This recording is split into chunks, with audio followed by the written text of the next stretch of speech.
ISPR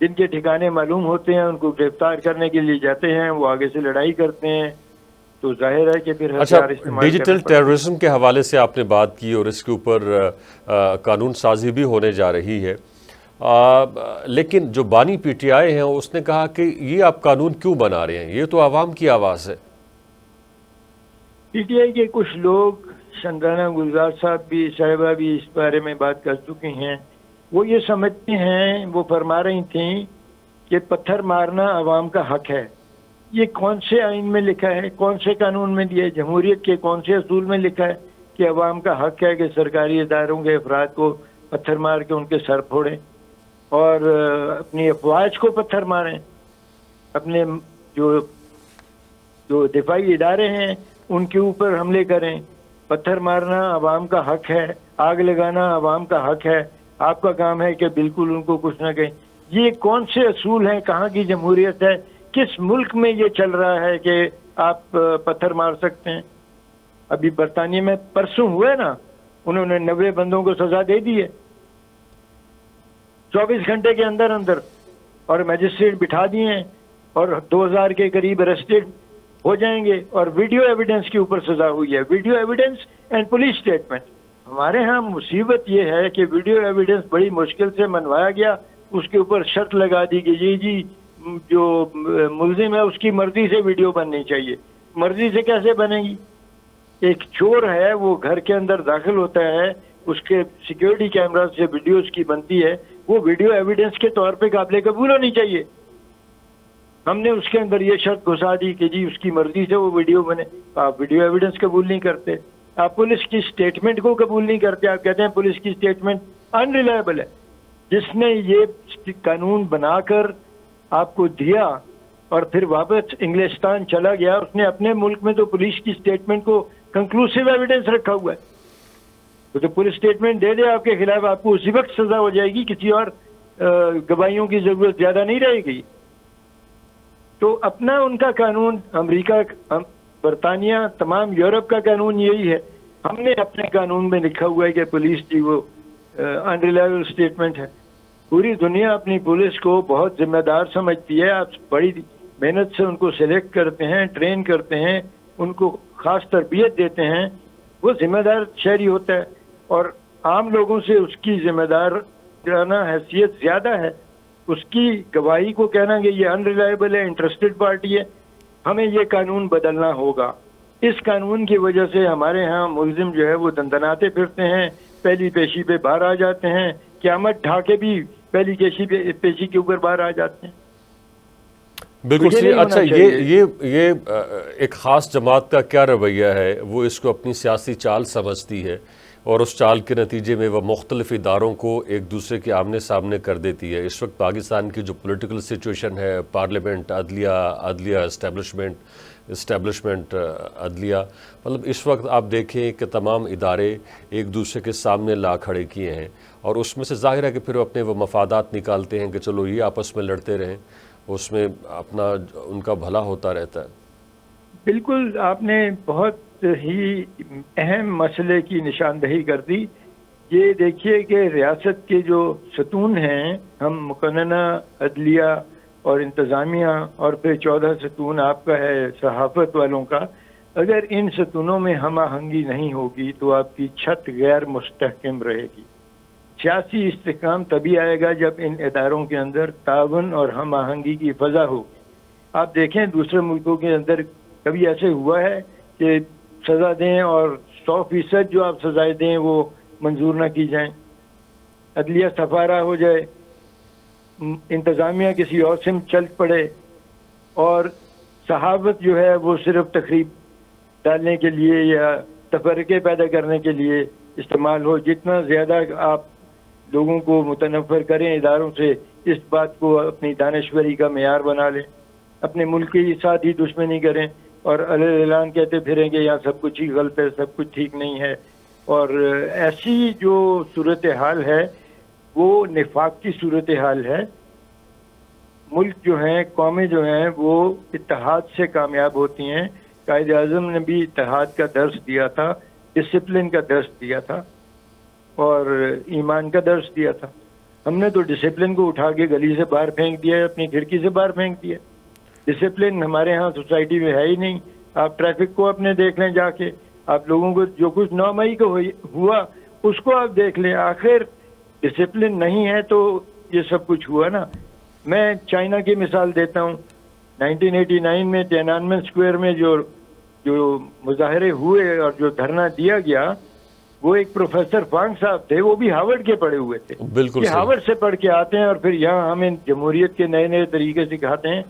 اس نے وہ ہنگامہ کروایا اور وہ سازش سے جو اسٹوڈنٹس کو کلاشنکوفیں دی گئیں اور 5 لاکھ اسٹوڈنٹس نے تیانانمن اسکوائر میں دھرنا دیا. اور چائنا نے کیا کیا اس کے ساتھ؟ گوگل پہ پڑھ لیں، کسی اور سرچ انجن پہ پڑھ لیں، اور پوری دنیا نے شور مچا دیا.